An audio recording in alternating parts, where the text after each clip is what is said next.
Hi all, I'm Fred Bashara, and I will today be talking to you about Jiro Dreams of Sushi, the power of food, and how it all ties in to some degree with the learning we've done in class. So to start, I'm just going to give you a brief overview of what the film is and how the film has affected me. And I have seen the film many times. It's a documentary focused on currently the greatest sushi chef to ever have lived. His name is Jiro Ono.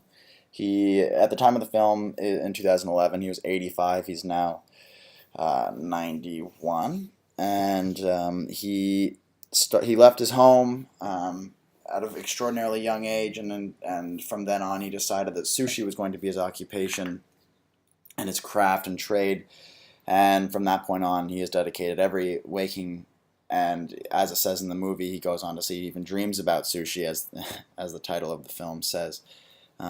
So the what interested me the most about Jiro and Japan and the cultures that surround it is just how much his philosophies and outlook on life seemingly revolves and is very similar to that of Japan, meaning that one of the largest religions in Japan is Shintoism, meaning saying like the preservation of cultures, traditions, and norms through trades such as sake making and or pottery or food that has been around, or restaurants that have been around for generations that prepare only one dish, and that dish is the best of its kind.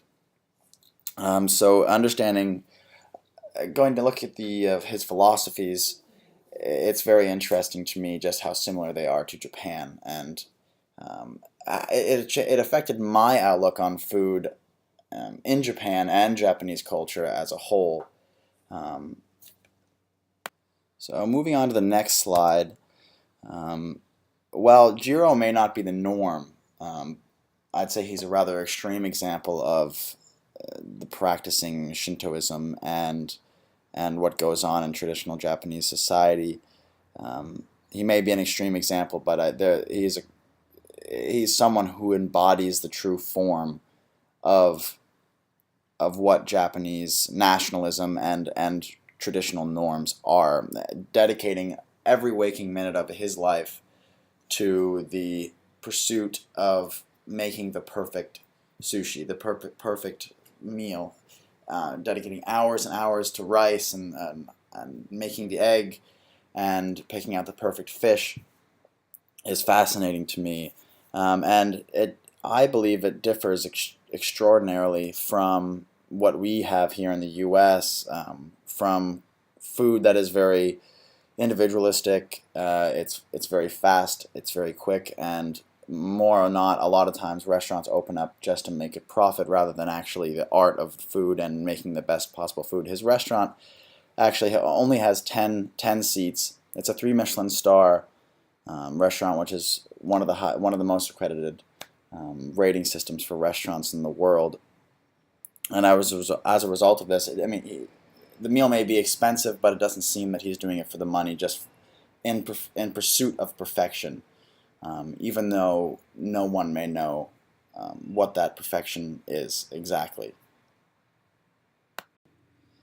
His sons also play a very pivotal role in the relationship, as they do in most in a lot of Japanese culture as well. As the firstborn son is traditionally responsible for assuming the position of their father once the father has passed on and or retired.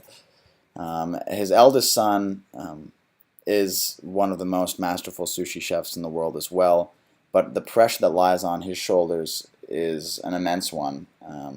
As as being the one who would carry on such a well-known restaurant, and the pressure is incredible. He doesn't really have many options other than to continue on, because if he doesn't continue on his father's restaurant, he runs the risk of losing the relationship with his father, the restaurant, and if he does stay on with his father, once his father passes on or retires, um, he runs the risk of the restaurant failing because of the lack of popularity that surrounded his father, rather than just the food itself.